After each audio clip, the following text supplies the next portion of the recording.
What's going on, my broskiis? My name is Toadskii, back again, here to bring you guys yet another One Piece Treasure Cruise video, and today we're with day 1 of Grand Party. Now, I did upload a video a little earlier on today, before Grand Party went live, discussing this strategy that some people in the community have developed in order for more people, basically enabling them to reach the 15 wins a lot easier. Now, it's not a foolproof strategy because it is reliant on the community doing their part to develop these teams so that people are able to find them and then challenge them.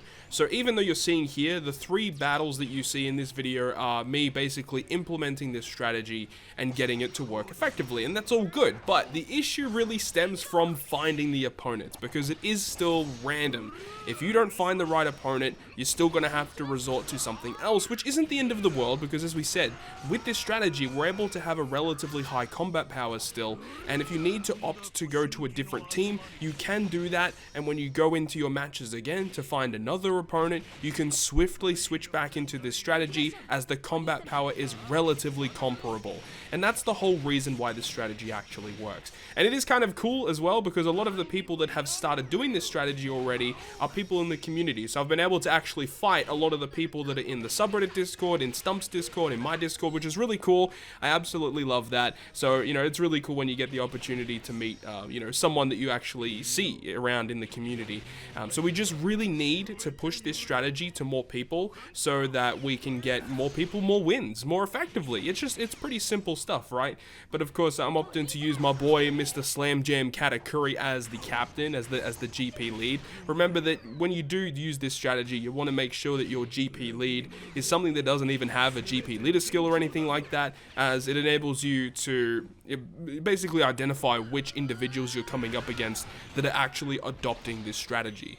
Another thing that I kind of wanted to talk about as well is that since this strategy has come into the forefront of a lot of people's minds and people have opted to do this, people are still kind of building really wonky teams. And what I mean by that is that even though, the strength team is going to be the weakest team in this strat, but people are still opting to put characters like Final Tap Kid, Rumble Legend Kuma, Superclass Doflamingo, your Pyro Rumble Rare Recruit King. Like, you're not really supposed to do that, and even though, a really good quick team is going to destroy a strength team in a lot of circumstances, like, why even give people, like, the risk of even losing? That's not the point of the strategy, and I know that there's nothing that we say is going to force people to run certain characters on their teams, but if you want to be part of the strategy, you got to do it right, So, make sure when you are using the strength characters to build this team that you actually use characters that are not very good at all, like characters that are just terrible, or, not saying to run, basically just absolute buffoons, but, you basically just want to make sure you're not using the really OP strength characters that give you a much higher chance of winning, because that's not the point of the strat. You want to give people the opportunity to pick up their wins.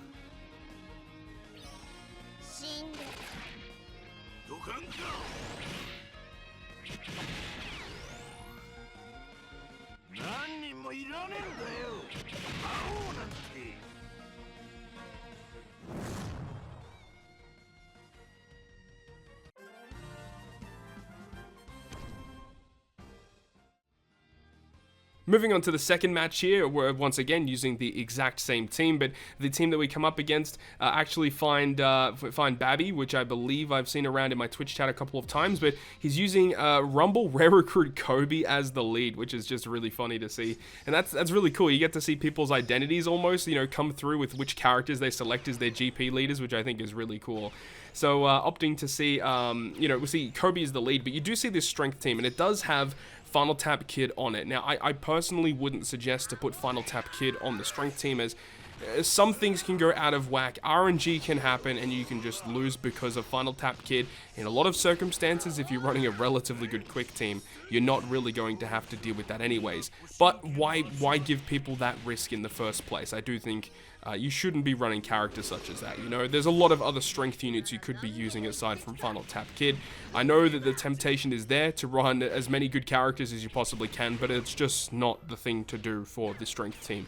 For the quick team, you know, that you do have a little bit more leeway because you do want to actually run relatively good quick units, like versus Akainu is very good. I saw some people were opting for Izo and Okiku, which I think is a very good strat too, because they do relatively good damage versus strength.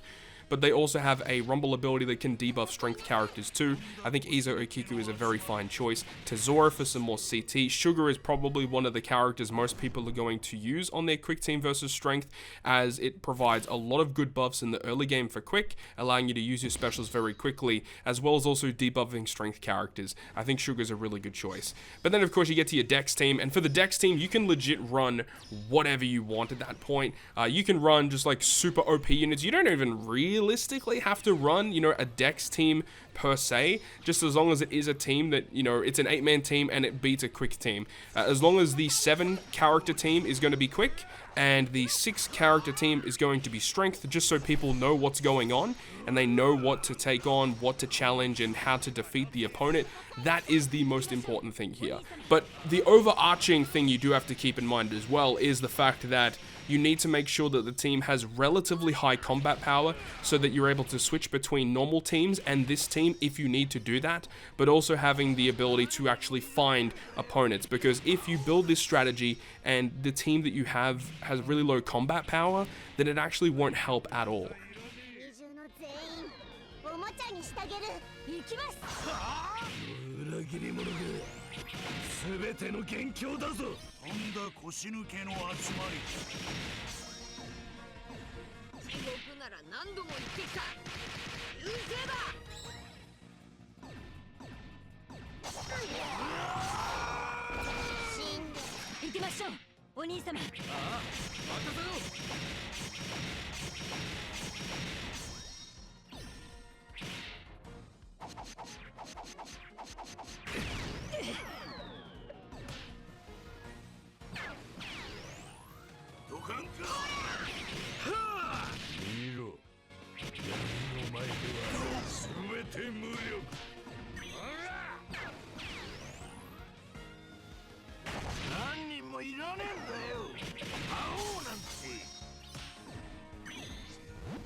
And now we have the final match of day 1, which is going to be against Hamza, and he is opting to use Kaido Crew as his GP leader, which is something a little bit different.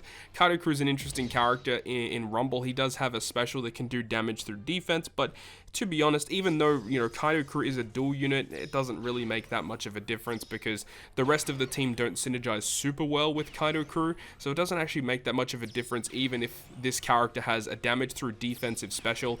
The multiplier of his special is really low, so it really doesn't even matter even if he does get a chance to launch the special. So even though it is a dual unit that isn't actually strength, that won't receive the debuffs that the other strength characters receive from characters such as Izo Okiku or Legend Sugar, you know, Kaido Crew just doesn't really help the team all that much anyway. So some people may bring up that discussion, but it's really just like the big units, right? Like Legend Kuma, Final Tap Kid, you know, a Pyre Rumble Rare Recruit King. Those are the big units that you probably want to avoid putting on the strength team. Even waifus as well, Kizuna, Legend Boa. You just avoid putting those units on your strength team, but everything else is pretty much free game, I would say, for the strength team.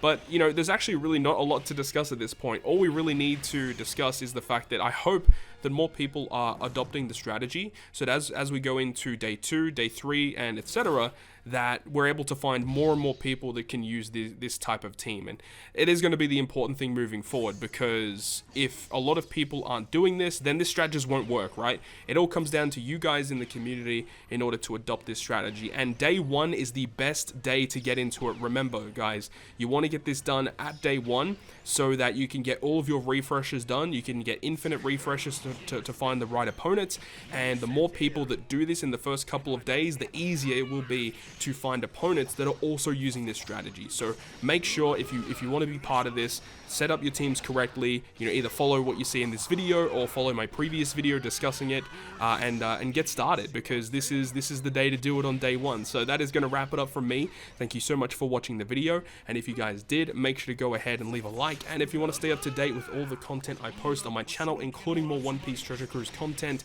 make sure to hit the subscribe button down below. And that, guys, I'll see you guys within the next video.